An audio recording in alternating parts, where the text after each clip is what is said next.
श्री शिवाय नमस्तुभ्यम। हर हर महादेव। दोस्तों, आप सभी लोग जानते हैं कि 11 अक्टूबर 2024 यानी शुक्रवार के दिन नवरात्रि की नवमी तिथि पड़ रही है दोस्तों, और यह वह शुक्रवार है जो नवरात्रि महीने में पड़ने वाला सबसे बड़ा शुक्रवार नवमी तिथि है, क्योंकि यह नवरात्रि महीने में पड़ रहा है। और आप सभी लोग जानते हैं कि नवरात्रि का महीना ना 3 अक्टूबर से शुरू होकर 11 अक्टूबर तक चलेगा। गुरु जी ने कहा कि इस नवरात्रि महीने का अपना एक अलग महत्व होता है। नवरात्रि महीने आपके माँ दुर्गा इस धरती पर आते हैं, और अगर हम उनको प्रसन्न करने के लिए कोई भी उपाय करते हैं तो वह आपसे प्रसन्न हो जाते हैं। तो दोस्तों, इस शुक्रवार के दिन आपको यह उपाय अवश्य ही करना चाहिए। और दोस्तों, आप सभी लोग जानते हो नवरात्रि महीने शुक्रवार का अगर सबसे बड़ा कोई उपाय है तो वह 5 केन के फूल वाला उपाय है। तो दोस्तों, इस नवरात्रि महीने शुक्रवार के दिन आप लोगों को इस 5 केन के फूल वाला उपाय को जरूर करना है। बहुत सारे लोग होंगे जिन लोगों ने इस उपाय को ना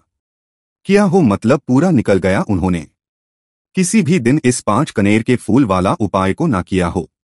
पर दोस्तों, आपके पास एक आखिरी मौका बचा हुआ है, जो कि 11 अक्टूबर नवरात्रि महीने शुक्रवार के दिन है। तो इस दिन आप लोगों को इस वाले उपाय को जरूर कर लेना है, भले ही आपने पूरे साल भर इस उपाय को ना किया हो।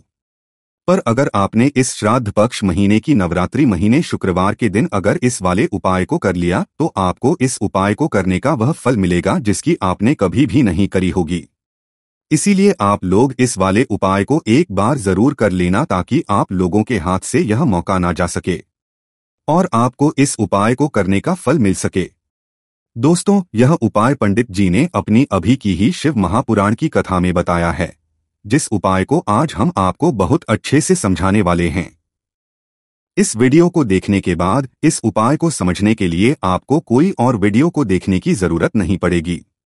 तो चलिए दोस्तों, उपाय को शुरू करते हैं। देखिए, यह इस नवरात्रि महीने के शुक्रवार के दिन यह इतना खास होता है, इतना महत्वपूर्ण होता है। देखा गया है कभी कभी बड़े बड़े पूजा पाठ अनुष्ठान से जो मनोकामना पूर्ण नहीं होते, वह नवरात्रि महीने के दिन एक छोटे से उपाय करने से ही आपकी मनोकामना पूर्ण हो जाती है। और बहुत सारे लोगों ने इस उपाय को किया भी है और उनको इस उपाय को करने का फल भी जरूर मिला है। अगर आप लोग भी उपाय को करना चाहते हैं तो आप इस उपाय को पहले अच्छे से समझ लेना, सुन लेना, उसके बाद करना। आपको इस उपाय का फल जरूर मिलेगा। और इस उपाय को कर लेने से आपके घर में चाहे किसी भी प्रकार की दुख और समस्या क्यों ना चल रही हो, आपको उसका कारण भी नहीं पता है कि भाई यह समस्या किस कारण से चल रही है। उसका कुछ भी कारण हो सकता है, जैसे पितृदोष हो सकता है या किसी भी तरह का मंगल दोष भी हो सकता है। तो इस आप लोगों को 5 कनेर के फूल वाला उपाय कर लेना है। यह एक ऐसा उपाय है जिस उपाय को अगर किसी विशेष दिन पर किया जाए तो भाई उस विशेष दिन का जो है वह तो हमें मिलता ही मिलता है। पर हमने उस दिन पर इस 5 कनेर के फूल वाला उपाय को किया है तो हमें उससे भी बड़ा फल मिलता है, और फल बहुत जल्दी मिलता है, क्योंकि आप इस उपाय को बहुत ही बड़े और विशेष दिन पर कर रहे हो। तो चलिए अब उपाय के बारे में बात करते हैं। उससे पहले आप लोगों को यह जानना आवश्यक है कि आखिर यह उपाय किस समय करना है, किसको करना है और कैसे करना है। तो चलिए हम आगे आपको वीडियो में एक एक करके बता देते हैं। लेकिन उससे पहले अगर आप लोग हमारे चैनल पर नए हैं तो हमारे चैनल को सब्सक्राइब कर लेना, और इस वीडियो को लाइक करके कमेंट बॉक्स में श्री शिवाय नमस्तुभ्यम ओम नमः शिवाय जरूर टाइप कर देना। तो दोस्तों, इस 5 कनेर के फूल वाला उपाय को हमें इस महीने के शुक्रवार के दिन कैसे करना है, किसको करना है, किस समय करना है और कहां पर करना है, ये सारे सवालों के जवाब आपको इस वीडियो में मिल जाएंगे। और जो यह वीडियो देखिएगा भाई, उसको 5 कनेर के फूल वाला उपाय जरूर करना चाहिए। क्यों और विशेष महत्व होता है।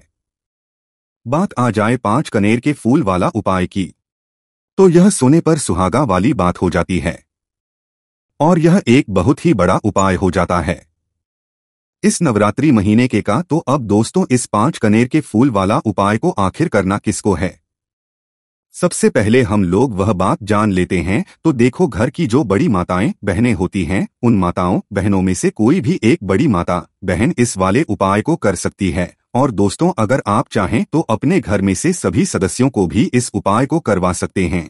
अगर किसी व्यक्ति की खुद की कोई मनोकामना है, खुद की कोई दुख और परेशानी है जो कि वह अपने लिए ही करना चाहता है, इस वाले उपाय तो वह खुद अपने लिए भी कर सकता है, बाकी अगर कोई घर में से ऐसा है जो कि अपने पूरे घर परिवार की सुख और शांति के लिए यह वाला उपाय करना चाहता है तो भाई वह भी कर सकता है, उसमें भी कोई दिक्कत वाली बात नहीं है। कहने का मतलब यह है कि इस उपाय को हर एक सदस्य भी कर सकता है और पूरे घर परिवार के सदस्य के लिए घर की बड़ी माताओं बहनों में से कोई एक माता बहन भी कर सकती है। माताएं बहनें अगर घर में उपस्थित ना या वह यह वाला उपाय ना कर पा रही हो तो फिर घर का कोई बड़ा सदस्य भी इस 5 कनेर के फूल वाला उपाय को कर सकता है, चाहे फिर वह पुरुष ही क्यों ना हो, उसमें कोई भी दिक्कत वाली बात नहीं है। उसके बाद में दोस्तों जो अगला प्रश्न निकल कर आता है वह यह आता है इस उपाय को लेकर कि आखिर इस उपाय को हमें किस समय करना है, सुबह के समय करना है कि शाम के समय करना है। तो देखो, इस वाले उपाय को आप लोग सुबह के समय भी कर सकते हो और शाम के समय प्रदोष काल में भी कर सकते हो। अब अगर आप पूछो कि भाई साहब सबसे उत्तम समय कौन सा रहेगा इसका, तो हम आपसे बस यही कहेंगे कि इस उपाय को आप सुबह के समय करेंगे तो ज्यादा बेहतर होगा। बाकी अगर शाम के समय भी करेंगे तो भी अच्छा होगा, उसमें कोई भी दिक्कत वाली बात नहीं है। तो अब दोस्तों जो अगली सबसे बड़ी और महत्वपूर्ण बात आती है वह यह आती है कि सुबह अगर हम उपाय को करेंगे तो हमें कितने बजे से ले कितने बजे तक के बीच में करना है, और शाम के समय प्रदोष काल में करेंगे तो हमें कितने बजे से लेकर कितने बजे के बीच में करना है। तो देखो, सुबह जितनी जल्दी हो सके आप उपाय को करने की कोशिश करना। बाकी अगर किसी कारणवश लेट भी हो जाओ, थोड़ी देर भी हो जाए, तो 10 या 11 बजे तक भी आप उपाय कर लेना, पर 12 बजे से ज्यादा देर ही ना हो, ठीक है? इस बात का ध्यान रखना। उसके बाद में दोस्तों अगर शाम के समय प्रदोष काल की बात करें, प्रदोष काल का जो समय होता है वह शाम के 6 बजे से शुरू हो जाता है। मतलब शाम के 6 बजे से लेकर शाम के 6 बजे से रात के 8 बजे के बीच में आप कभी भी इस वाले उपाय को कर सकते हो, उसमें कोई भी दिक्कत वाली बात नहीं है। दोस्तों अब देखिए कि अगर किसी व्यक्ति से नाराज हो जाए, किसी घर से नाराज हो जाए, तो होता क्या है कि घर में धन से जुड़ी समस्याएं आने लगती हैं। पैसे को लेकर उस घर के लोग बहुत परेशान रहते हैं। जहां पितृ नाराज हो, इसी हमेशा अपने पितरों को आपको प्रसन्न रखना है, जिससे कि पितरों की आत्मा को शांति मिले और वह हमेशा आपको आशीर्वाद दें। अब यह जो नवरात्रि के दिन होते हैं, इन दिनों में जब आप यह उपाय करेंगे जो हम आपको बताने वाले हैं, गौ माता से जुड़ा हुआ उपाय है। देखिए, गौ माता के अंदर हमारे पितरों का ही वास माना जाता है। गौ माता हो गई, कुत्ते हो गए हैं, ना पेड़ों में बरगद का पेड़ हो गया, पीपल का पेड़ हो, इन सभी में हमारे पितरों का वास माना जाता है। पक्षियों में कौवा हो गया, जिसके अंदर हमारे पितरों का वास माना जाता है। तो ऐसा समझ लीजिए कि जब भी जीवन में दुख बढ़ जाए, कष्ट बढ़ जाए, धन को लेकर आप परेशान रहने लगे, कर्जे जैसी समस्याएं जीवन में बढ़ रही है, आपके घर में संतान को लेकर बहुत दुख है, आप अपने घर के लड़ाई झगड़े से परेशान रहते हैं, घर में कोई ना कोई झगड़ा करता ही रहता है, आप सोच सोच कर परेशान रहते हैं कि कैसे घर में शांति आएगी, कैसे से घर में सुख समृद्धि आएगी। अब यह समझ लीजिए कि अगर घर में लगातार झगड़ा, लड़ाई, यह चीजें आपको देखने को मिल रही हैं, घर में आपके कोई भी व्यक्ति सुखी नहीं है, कर्जा घर में लोगों के सर पर है, तो पितृ आपके कहीं ना कहीं नाराज हैं।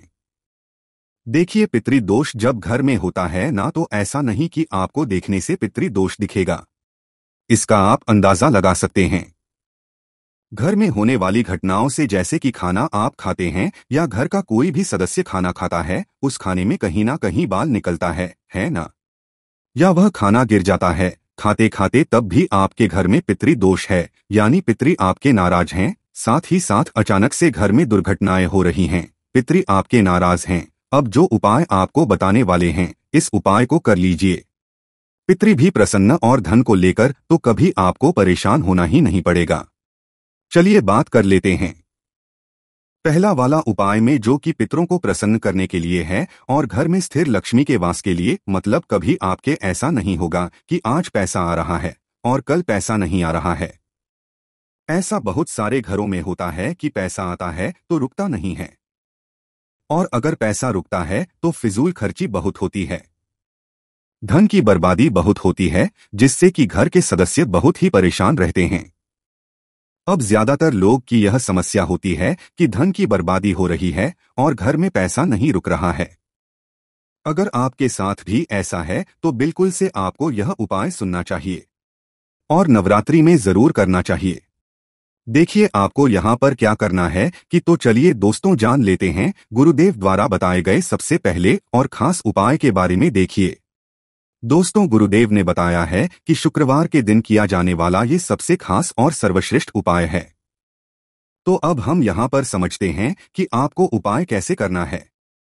सबसे पहली चीज दोस्तों, ये जो उपाय है ये 5 कनेर के फूल वाला उपाय तो सीधी सी बात है। इस उपाय में हमें 5 कनेर के फूल तो लेने ही लेने पड़ेंगे।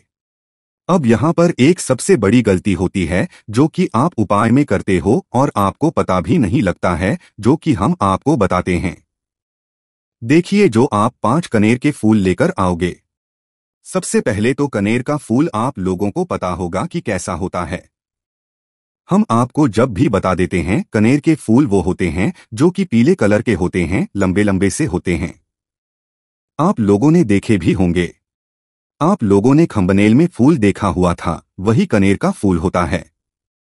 तो आप लोगों को वैसे ही 5 कनेर के फूल लेकर आने हैं। ये कनेर के फूल आप लोगों को बहुत आसानी से मिल जाते हैं। बस आपको इसका पेड़ ढूंढना होता है और बहुत सारे फूल उसमें लगे हुए होते हैं, कुछ भी कमी नहीं होती है। बस दोस्तों आपको यहाँ पर ध्यान इस बात का रखना है कि अगर यह 5 कनेर के फूल जो है, मतलब कनेर के फूल का पेड़ जो है कहीं बाहर लगा हुआ है, वो किस अंडर में नहीं लगा हुआ है, किसी का वो पेड़ नहीं है, तो आप बिना पूछे जो है वह कनेर के फूल तोड़कर ला सकते हो। पर अगर कोई सा कनेर का पेड़ किसी के घर के अंदर लगा हुआ है और आपको वह कनेर के फूल उसके घर के अंदर से चाहिए, तो भाई उससे पहले पूछना कि भाई हम जो है आपके पेड़ में से 5 कनेर के फूल ले लें या कनेर के फूल ले लें। भाई पहले उससे पूछना, क्योंकि ये वाले जो 5 कनेर के फूल आप लोग ले रहे हो ये उपाय के लिए ले रहे हो, और शिव जी को उपाय जब हम करते हैं तो भाई पूर्ण रूप से जो है हम पूरे विधि विधान से करते हैं। तो इसलिए अगर आप किसी के घर में के अंदर जो पेड़ लगा हुआ है कनेर का, उस पेड़ से अगर ये फूल ले रहे हो, तो भाई पहले उस घर के मुखिया से पूछ लेना कि हम आपके पेड़ से कनेर के फूल ले लें। अगर वो हाँ कह देता है तो भाई उसके बाद आप उसके पेड़ से 5 कनेर के फूल ले लेना। अगर कोई कनेर का पेड़ जो है ऐसे ही बाहर लगा हुआ है, खुले लगा हुआ है, उस पर किसी का भी कब्जा नहीं है, तो वह आप जो है बिना पूछे भी उस पेड़ में से तोड़ सकते हो। पर किसी के घर के अंदर लगा हुआ है तो वह उससे सकर ही 5 कनेर के फूल उसके पेड़ में से लेना। अब आपके पास 5 कनेर के फूल भी आ चुके हैं। अब दोस्तों कनेर के फूल के साथ में क्या हमें सीधा उपाय करना है या कुछ सामग्री भी लेकर जाना है? तो देखो, कोई भी उपाय जब हम करते हैं तो सीधा हम उपाय जाकर नहीं करते हैं, उससे हम भगवान शिव जी की पूजन अर्चना भी करते हैं। तो देखो, अगर यह उपाय आप सुबह के समय कर रहे हो, प्रातः काल कर रहे हो, तो आप लोगों को अपने साथ में कम से कम 1 लोटा जल तो जरूर लेकर जाना ही जाना है। नवमी तिथि का दिन रहेगा, वैसे ही माताएं बहनें अपनी पूजन सामग्री लेकर जाएंगी, तो उन लोगों के लिए कोई दिक्कत नहीं है जो प्रतिदिन शिव जी के मंदिर जाते हैं या नवमी तिथि के दिन अपनी पूरी पूजन सामग्री लेकर जाएंगे। भाई वो वैसे के वैसे ही लेकर जाएं, बात उनके लिए है जो कुछ भी लेकर नहीं जाएंगे। भाई वो बस 1 लोटा जल तो जरूर लेकर जाएं। अगर वह इस उपाय को 5 कनेर के फूल वाले उपाय को कर रहे हैं, उसी के बाद में दोस्तों शाम के समय की बात करें तो भाई शाम के समय अगर आप लोग इस 5 कनेर के फूल वाले उपाय को कर रहे हो तो अपने साथ में 1 गोल बाती का घी का दीपक जरूर लेकर जाना। जो घी का दीपक लोगे वो आटे का होना चाहिए। आटे का होने के साथ में उसके अंदर बाती रखा आएगी। वो गोल बाती आप अपने हाथों से बनाओगे तो ज्यादा बेहतर होगा। साथ ही में उस दीपक के अंदर जो मतलब चीज डलेगी वो डालेगी शुद्ध देसी गाय का घी। उसके अंदर शुद्ध देसी गाय का घी ही डालना, ना भैंस का डालना, ना मिलावटी बाजार का घी डालना। इस बात का भी आप लोग ध्यान रखना। अगर आपको उपाय का पूर्ण फल चाहिए तो भाई करना क्या है, देखो सुबह अगर उपाय कर रहे हो ना, तो अगर 12 बजे तक भी उपाय करोगे तो भी कोई दिक्कत वाली बात नहीं है, कर सकते हो। नवमी तिथि का दिन बार बार नहीं आता है, आपको पहुंचना है। सबसे पहले तो अपने घर के पास में जो शिव मंदिर हो, शिवालय हो, जहां पर शिवलिंग विराजित हो, वहां पर आप लोगों को पहुंच जाना है। अब वहां पर पहुंचकर के सीधा हमें जाकर उपाय करने लग जाना है। नहीं, आपको पहले अपना शिवजी के मंदिर के अंदर प्रवेश करना है, भगवान शिवजी के दर्शन करना है। पहले आपको अपनी अपनी पूजन अर्चना करनी है। जैसे कि एक लोटा जल जो लेकर गए हैं, वो एक लोटा जल चढ़ा दें। इसके अलावा जो भी पूजन सामग्री है, आपकी फूल, धतूरा, गुलाल, अबीर, गुलाल, जो भी चीजें हैं, चंदन वगैरह, उन सारी चीजों से आप पूजन अर्चना कर सकते हो। पर जो उपाय के 5 कनेर के फूल हैं, वो आप अलग ही रखना, वो उपाय के समय ही हमें निकालने हैं। तो पहले आप अपनी पूजन अर्चना कर लेना। जैसे आप शिवरात्रि के दिन करते हो, शिवरात्रि के अष्टम के दिन करते हो, वैसे आप अपनी पूजन अर्चना कर लेना। तरीके से शाम के समय है। शाम के समय जब आप अपने घर के पास में जो शिव मंदिर हो वहां पर पहुंचोगे, पहुंचने के बाद आप पहले अपना वह घी का दीपक जलाना। अब घी का दीपक जलाने में भी इस बात का ध्यान रखना, इस घी के दीपक को आपको अपने घर से जलाकर नहीं लेकर जाना है और मंदिर में जाकर भी जलाना है। और मंदिर में जाकर जलाओगत उसे अपनी माचिस से ही जलाना है। अपने घर से इस दीपक को जलाने के लिए अपनी माचिस लेकर आना। अगर आप मंदिर में किसी और की माचिस ले ली इस दीपक को जलाने के लिए, अगर आप शाम के समय इस वाले उपाय को कर रहे हो, तो भाई इस उपाय को करने का फल जो है उस व्यक्ति को भी मिल जाएगा जिस व्यक्ति की आपने माचिस ली होगी। इसलिए आप अपने घर से अपनी ही माचिस लेकर जाएं। उसके बाद में दोस्तों, आप लोगों को एक बात का और ध्यान रखना है कि जब आप उस दीपक को जला दो, जलाने के बाद उस दीपक से आप चाहो तो आरती भी उतार सकते हो, अन्यथा कोई दिक्कत वाली बात है। आप उस दीपक को भगवान शिवजी के इतने पास मत रखना कि भगवान शिवजी को आज लगी, थोड़ी दूरी बनाकर ही जो है आप उस दीपक को जो है भगवान शिवजी के शिवलिंग के पास में रखना। क्योंकि अभी हम जो है भगवान शिवजी को प्रसन्न करने वाले हैं, तो इसलिए जो है भगवान शिवजी को आस ना लगे, इतनी दूरी बनाकर आप उस दीपक को रख दीजिएगा। जैसे ही आपकी पूजन अर्चना हो जाती है, आप जल चढ़ा देते हैं। सुबह के समय गए तो जल चढ़ा देते हैं, पूजन अर्चना हो जाती है। फिर आप बाद में भगवान शिवजी की शिवलिंग के पास में कहीं पर भी बैठ जाइए, सामने बैठ जाइए या आसपास बैठ जाइए। उसी तरीके से शाम के समय है, दीपक जैसे ही लग जाए तो भाई आप अपना उपाय को यहाँ पर कर सकते हैं। और उपाय को करने से पहले आप अपने वह 5 कनेर के फूल निकाल लीजिए, क्योंकि अब हम यहाँ पर उपाय को करने वाले हैं। उपाय को करने के लिए आप शिवलिंग के सामने भी बैठ सकते हैं, आसपास भी बैठ सकते हैं, कोई दिक्कत वाली बात नहीं है। अब हमारे पास 5 कनेर के फूल हैं, तो सीधी सी बात है कि इन 5 कनेर के फूलों को हमें 5 अलग अलग जगहों पर यहाँ पर चढ़ाने हैं। अब वो 5 अलग अलग जगह कौन सी हैं, वो हम आपको बताते हैं। देखिए, 5 अपने के फूल आप अपने सामने निकाल कर रख लीजिए। अब 5 कनेर के फूल में से सबसे पहला वाला कनेर का फूल आप लोग उठाइए और पहले वाले कनेर के फूल आपको कहाँ पर चढ़ाना है, वो आपको चढ़ाना है भगवान शिव शिवलिंग के ऊपर। जो गणेश जी वाला स्थान होता है वहां पर, अब भगवान शिव जी के शिवलिंग के ऊपर गणेश जी वाला स्थान कहां पर होता है? भगवान शिव जी की शिवलिंग होती है, शिवलिंग की जलाधारी होती है। जलाधारी का जो राइट हैंड साइड होगा, मतलब शिवलिंग की तरफ से खड़े होकर देखना कि भगवान शिव जी का सीधा हाथ कौन सा है, राइट हैंड साइड कौन सा है। उस राइट हैंड साइड पर आपको ये पहले नंबर का कनेर का फूल समर्पित करना है। और जो फूल का खिला हुआ होगा ना, वो शिवलिंग की तरफ करके ही आप लोग जो है इस पहले नंबर के फूल को भगवान गणेश जी वाले स्थान पर समर्पित करना, जलाधारी के राइट हैंड साइड पर। अब दोस्तों, निकाल लेना अपना दूसरे नंबर का कनेर का फूल। अब दूसरे नंबर के कनेर के फूल को आपको कहाँ पर समर्पित करना है, या आपको समर्पित करना है भगवान कार्तिकेय जी वाले स्थान पर। अब गणेश जी वाला स्थान राइट हैंड साइड पर होता है, तो कार्तिकेय जी स्थान लेफ्ट हैंड साइड पे होता है, जलाधारी के ऊपर है। तो जलाधारी के ऊपर जो लेफ्ट हैंड साइड का जो हिस्सा है, वहां पर कार्तिकी जी के स्थान है। तो इस दूसरे नंबर के फूल को आप वहां, मतलब वहां पर समर्पित कर देना और भगवान से प्रार्थना कर लेना। और फूल का खिला हुआ भाग शिवलिंग की तरफ ही होना चाहिए। अब बात आती है तीसरे कनेर के फूल की। तो तीसरे कनेर के फूल को भी आपको लेना है और इस तीसरे कनेर के फूल को आपको अशोक चंद्र जी वाले स्थान पर समर्पित करना है। अब ये माता अशोक चंद्र जी का स्थान कहाँ पर होता है?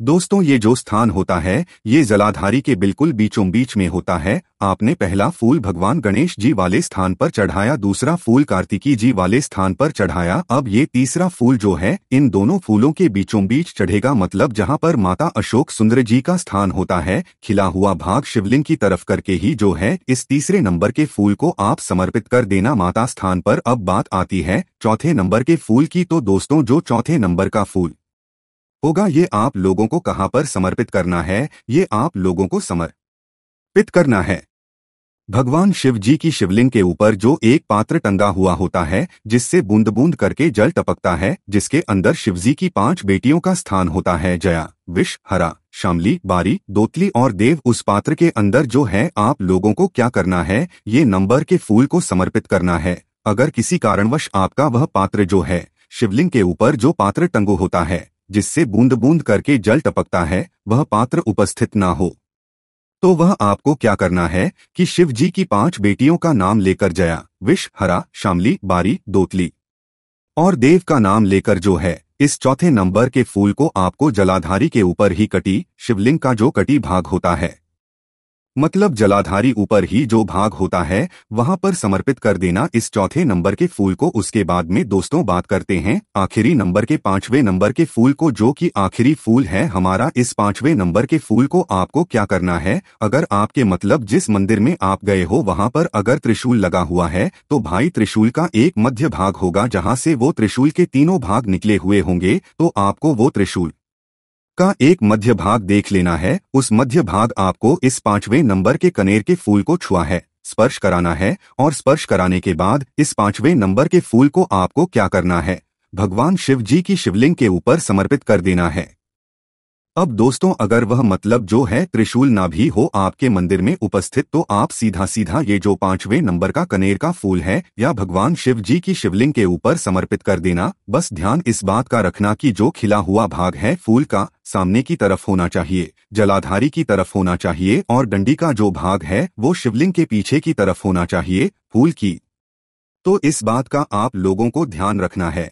जैसे ही आप लोग को ये 5 फूल समर्पित कर देते हैं, वहीं पर भगवान शिवजी के शिवलिंग के पास में बैठकर जो है हाथ जोड़कर विनती कर कर अपनी वह मनोकामना बोलना, जिस मनोकामना के लिए आप लोग यह वाला उपाय कर रहे हो, अपनी वह दुख और समस्या बोलना जिसके आप लोग अपना ये वाला उपाय कर रहे हो। अपनी किसी भी एक मनोकामना के लिए ये वाला उपाय करना, 2-3 मनोकामना एक साथ मत बोलना, कोई भी एक मनोकामना बोल देना अपने 5वें नंबर के फूल को चढ़ाने के बाद, और चढ़ा दो तो भाई 2 मिनट भगवान शिव जी के नाम का जाप कर लेना। उसके साथ में दोस्तों आपका ये उपाय यहाँ पर पूर्ण हो जाता है और आप अब भगवान शिव जी के दर्शन करके उनको धोख देकर अपने घर पर वापस जा सकते हो। इसी साथ में दोस्तों इस उपाय को करने से आपको बहुत ही बड़ा फल मिलेगा, आपकी मनोकामना बहुत ही जल्दी पूर्ण होगी और आपको इस उपाय को करने का फल भी बहुत ही बड़ा होकर मिलेगा। नवरात्रि नवमी दिन महाउपाय, नवरात्रि के 9वें दिन बस कर लीजिएगा। एक मुट्ठी धनिया का प्राचीन काल के समय का महाउपाय माता रानी जी की कृपा से खुशियों से भर जाएगा। आपका घर, आपकी हर मनोकामना होगी पूरी, एक ही दिन के उपाय से बन जाओगे आप करोड़पति। दोस्तों नवरात्रि का पावन पर्व 3 अक्टूबर से शुरू हो चुका है और इसका समापन 12 अक्टूबर को होगा। इस बार की नवरात्रि पूरे 9 दिन की होगी, ना एक भी दिन कम ना एक भी दिन ज्यादा। वेद पुराणों शास्त्रों में लिखा हुआ है जब भी नवरात्रि पूरे 9 दिन की होती है वह बहुत ही ज्यादा फलदायी नवरात्रि होती है। दोस्तों इस नवरात्रि पर माता रानी जी अपने वाहन सिंह पर सवार ना होकर पालकी पर सवार होकर धरती पर वास करने आ चुकी है। वेद पुराणों में वर्णित है जब भी माता रानी की पालकी पर सवार होकर धरती पर वास करने आती है तो यह धरती के लिए बहुत ही शुभ संकेत होते हैं। इस दौरान जितने भी भक्तजन माता रानी जी की पूजा पाठ साधना करते हैं, माता रानी जी हर भक्त के दुख, दर्द, तकलीफ, परेशानी को खत्म कर देती है और उस व्यक्ति की झोली खुशियों से भर देती है। और दोस्तों चाहे आपने व्रत रखा हो चाहे आपने व्रत ना रखो, अगर आप नवरात्रि नवमी पर चुपचाप अगर एक मुट्ठी धनिया का उपाय ज्योतिष शास्त्र और तंत्र शास्त्र के अनुसार कर लेते हैं तो साक्षात आपको माता रानी जी का वह आशीर्वाद, वह वरदान मिलेगा, जिसके बाद न केवल आपके जीवन का हर कष्ट जड़ से नष्ट हो जाएगा बल्कि आपकी कोई भी मनोकामना हो, मान लीजिए आप समय से नौकरी की तैयारी कर रहे हैं, आपकी नौकरी लग जाएगी, आपका बंद पड़ा व्यापार चल पड़ेगा, आपके जीवन में धन आना शुरू हो जाएगा। आपके जीवन में जो धन आएगा उसमें वृद्धि होगी। माता रानी जी के आशीर्वाद से आपका भाग्य प्रबल हो जाएगा। आपके नवग्रह आपका साथ देना शुरू कर देंगे और आने वाला समय आपके लिए बहुत ही कल्याणकारी होगा, बहुत ही सौभाग्यशाली होगा। क्योंकि दोस्तों, जो धनिया होती है वह धन से संबंध रखती है। आपने देखा भी होगा, जब भी आपके घर पर की पूजा होती है, धनतेरस की पूजा होती है, तो उसमें आपके घर वाले एक मुट्ठी धनिया खरीद कर लाते हैं, उसकी विधि विधान से पूजा पाठ करते हैं और उसको घर की अलमारी में तिजोरी में रख देते हैं। क्योंकि दोस्तों, वेद पुराणों में साफ साफ लिखा हुआ है कि सही दिन पर सही मुहूर्त पर अगर धनिया का उपाय किया जाए तो उस उपाय का पलट करके एक व्यक्ति को लाभ जरूर मिलता है। और दोस्तों, यह नवरात्रि जो 3 अक्टूबर से शुरू हो चुकी है, इस दौरान महालक्ष्मी योग भी रहा है और ऐसी नवरात्रि का समय पूरे 122 वर्षों बाद आया है। यानी कि दोस्तों, इस दौरान की गई पूजा साधना क्रिया से आपको पलट करके करोड़ों गुना लाभ मिलेगा। दोस्तों, करोड़ों की संख्या में लोग भारत ही में नहीं विदेशों में भी माता रानी जी के लिए पूरे 9 के 9 दिन का व्रत रखते हैं, विधि विधान से माता रानी जी की पूजा पाठ करते हैं। क्योंकि यह बात हर व्यक्ति जानता है कि अगर माता रानी की एक व्यक्ति को आशीर्वाद दे दे तो फिर उस व्यक्ति का काल भी कुछ नहीं बिगाड़ सकता है। दूसरी तरफ कुछ शास्त्रों में लिखा हुआ है कि अगर कोई व्यक्ति नवरात्रि के 9 के 9 दिन व्रत रख लेता है तो उस व्यक्ति की जो भी मनोकामना होती है वह पूरी हो जाती है, उस व्यक्ति को मोक्ष की प्राप्ति होती है, उस व्यक्ति के लिए स्वर्ग के दरवाजे खुल जाते हैं। लेकिन दोस्तों, अगर किसी कारणवश आप नवरात्रि के इन 9 दिनों का व्रत नहीं रख पा रहे हैं, लेकिन आप ज्योतिष शास्त्र तंत्र शास्त्र के अनुसार चुपचाप धनिया का उपाय कर लेते हैं, जिसकी सारी जानकारी आज के इस वीडियो में हम आपको देने जा रहे हैं, तो आपको साक्षात माता रानी जी का आशीर्वाद वरदान एक साथ प्राप्त होगा और आपकी कोई भी मनोकामना होगी वह जरूर पूरी हो जाएगी। इसीलिए हर उपाय के बारे में लिख लीजिए, क्योंकि धनिया का उपाय तभी लाभकारी माना जाता है जब उसको सही मुहूर्त पर सही समय पर किया जाए। और वह सारी जानकारी आज के इस वीडियो में हम आपको एक एक करके देने जा रहे हैं, इसीलिए इस बिना भगाए अंत तक देखिएगा। और अगर आप चाहते हैं कि माता रानी जी का आशीर्वाद हमेशा आप पर और आपके परिवार पर बना रहे, माता रानी जी की कृपा से आप अपने जीवन में बहुत ही उन्नति करें, बहुत ही आगे जाएं, तो दोस्तों, पूरी सच्ची श्रद्धा और पूरे विश्वास के साथ इस वीडियो को लाइक कर दीजिए और कमेंट बॉक्स में लिख दीजिए माता रानी जी की जय जय माता दी और कमेंट बॉक्स में अपनी राशि में डाल दीजिएगा। आपकी राशि के अनुसार कोई भी ऐसा उपाय होगा जो इस नवरात्रि के नवमी के दौरान करके आप लाभ पा सकते हैं, वह आकर हम आपके कमेंट के रिप्लाई में बता देंगे। लेकिन आपसे निवेदन का वीडियो लाइक करना मत भूलिएगा। सबसे पहला उपाय है धन प्राप्ति का महा उपाय। दोस्तों, अगर आप चाहते हैं कि नवरात्रि के बाद आपके घर पर धन की वर्षा हो, माता रानी जी की कृपा से आपको अपने जीवन के हर प्रकार के आर्थिक कष्ट, आर्थिक परेशानी से मुक्ति मिल जाए, आपके जीवन में धन आना शुरू हो जाए, माता रानी जी के आपके जीवन में जो धन आए उसमें वृद्धि हो, तो बस एक काम कीजिएगा कि नवरात्रि नवमी के दिन शाम के वक्त आपको अच्छी तरीके से नहा लेना है। अगर आपके घर पर माता रानी जी की चौकी लगाई गई है तो बहुत अच्छी बात है। अगर आपके घर पर माता रानी जी की चौकी नहीं लगाई गई है तो एक काम कीजिएगा, एक लाल कपड़ा लीजिएगा, उसमें एक मुट्ठी धनिया रख लीजिएगा और आप लोग माता रानी जी के किसी भी पंडाल में या माता रानी जी के मंदिर में चले जाना। सबसे पहले माता रानी जी की कला चित्र के सामने आपको घी का दीपक जला देना है, या जो आप लाल कपड़े में एक मुट्ठी धनिया रख कर लाए हैं, इस पोटली को आपको अपने हाथ में पकड़ना है और 9 बार दुर्गा चालीसा का पाठ करना है। अगर आपको दुर्गा चालीसा नहीं आती है तो किसी भी पूजा घर से आपको दुर्गा चालीसा की पुस्तक मिल जाएगी। सिर्फ इतना उपाय अगर आपने इस नवरात्रि के दौरान नवमी तिथि के दिन कर लिया और इस पोटली को लाकर अपने घर की अलमारी में तिजोरी में दक्षिण दिशा में रख दिया, तो दोस्तों, यह पोटली माता रानी जी का आशीर्वाद बन जाएगी, जो आपके जीवन में धन खींचने का काम करेगी। इस उपाय को करने के बाद आपके जीवन में धन आना शुरू हो जाएगा।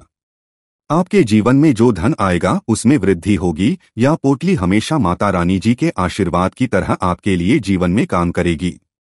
बस इस बात का ध्यान रखिएगा। दोस्तों, इस उपाय को करने के बाद कभी भी तामसिक भोजन मत कीजिएगा। तामसिक भोजन का मतलब होता है शराब, मांस, मछली आदि, वरना इस उपाय का आपको लाभ नहीं मिलेगा।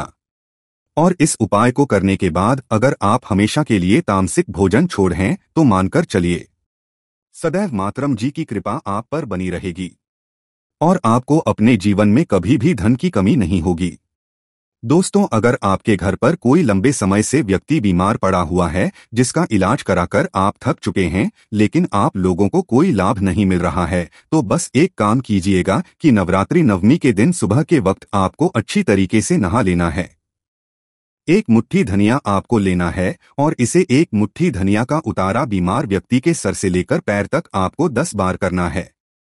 हम फिर से दे रहे हैं दोस्तों, एक मुट्ठी धनिया का उतारा आपको बीमार व्यक्ति के सर से लेकर पैर तक 10 बार करना है। और आपके घर के पास कोई भी नियम का पेड़ है, वहां पर आपको जाना है, 9 बार दुर्गा चालीसा का पाठ पढ़ना है और इस धनिया को नियम के पेड़ के पास कहीं भी आपको बहा देना है। क्योंकि दोस्तों, नवरात्रि के दौरान माता रानी की नियम के पेड़ में वास करने आती है। शास्त्रों में, वेद पुराणों में लिखा हुआ है कि अगर धनिया का उतारा एक व्यक्ति के ऊपर नवरात्रि नवमी के दौरान किया जाए तो माता रानी जी की कृपा से वह व्यक्ति बिल्कुल स्वस्थ हो जाता है, उस व्यक्ति के में सुधार आना शुरू हो जाता है। और अगर आप ये उपाय करेंगे तो आपको खुद दिखेगा कि आपके घर का जो भी बीमार व्यक्ति होगा उसके स्वास्थ्य में सुधार आना शुरू हो जाएगा। तो इस उपाय को करना मत भूलिएगा। और अभी तक आपने वीडियो को लाइक नहीं किया है, वीडियो को लाइक कर दीजिए। अगला उपाय है भाग्य का साथ पाने का महा उपाय। दोस्तों, अगर आप चाहते हैं कि हमेशा आपका भाग्य आपका साथ दे, आपके नवग्रह का साथ दे, तो बस एक काम कीजिएगा कि नवरात्रि के नवमी में आपको घर पर 9 रोटियां बनवानी है। हर रोटी पर थोड़ी सी सूखी धनिया रख देनी है और किसी भी गायक अपने हाथों से इन रोटे को खिला देना है। देखिए दोस्तों, एक गाय में 33 कोटि देवी देवताओं का बात होता है। शास्त्रों में, वेद पुराणों में लिखा हुआ है कि अगर नवरात्रि के दौरान रोटी और धनिया किसी भी गाय को खिलाया जाए तो एक व्यक्ति के घर पर सदैव माता रानी जी की कृपा बनी रहती है, एक व्यक्ति का भाग्य प्रबल हो जाता है। तो इस उपाय को करना मत भूलिएगा।